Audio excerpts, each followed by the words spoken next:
இன்றைக்கி நம்ம என்ன பார்க்க போகிறோம்னா ஹெர்பல் ஹேர் ஆயில் எப்படி செய்கிறதுன்னு பார்க்க போகிறோம். அதுக்கு தேவையான வெங்காயம், சின்ன வெங்காயம், அப்புறம் வெந்தயம், செம்பருத்தி இலை, செம்பருத்தி பூ, துளசி, கருவேப்பிலை, வேப்பலை. இப்போ நல்லா ஒரு 4-5 கைப்பிடி அளவுக்கு சின்ன வெங்காயம் போட்டுக்கலாம். சின்ன வெங்காயம் போட்டால் ஹேர் ஃபால் நிற்கும், உங்களுக்கு ஹேர் க்ரோத் அதிகம் பண்ணும். அதே மாதிரி பார்த்திங்கன்னா நம்ம செம்பருத்தி இலையும் செம்பருத்தி பூவும் போடுறோம். இது ஒரு கண்டிஷ்னர் மாதிரி நமக்கு தலையில் வேலை செய்யும். அதுக்கு அடுத்தது பார்த்திங்கன்னா வெந்தயம் உடம்பு ஹீட்டை தணிக்கும். அதனால நம்ம வெந்தயமும் சேர்க்குறோம்.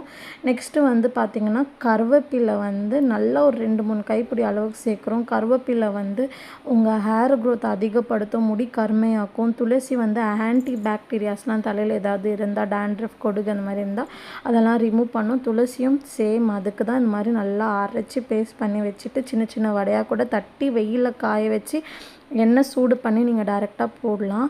அப்படி இல்லைனா எண்ணெய் நல்லா கொதித்ததுக்கப்புறமா அரைச்சி வச்சுருக்கிற பேஸ்ட்டை நீங்கள் இதோட சேர்த்துக்கலாம். நீங்கள் இந்த மாதிரி செய்யும் போது பெரிய பாத்திரம் எடுத்துக்கோங்க. அப்போ தான் பொங்கி வெளியே வராமல் இருக்கும். அப்போ தான் உங்களுக்கு நல்லாவும் இருக்கும். இது நல்லா சிம்மில் வச்சே நீங்கள் சூடு பண்ணணும். பண்ணதுக்கப்புறமா இந்த மாதிரி டார்க் க்ரீன் கலரில் உங்களுக்கு ஆயில் கிடச்சிரும். இது வேஸ்ட் பண்ணாதீங்க. ஃபில்டர் பண்ண இந்த பவுடரை இதை கூட நீங்கள் தலையில் மாஸ்க் மாதிரி அப்ளை பண்ணிக்கலாம்.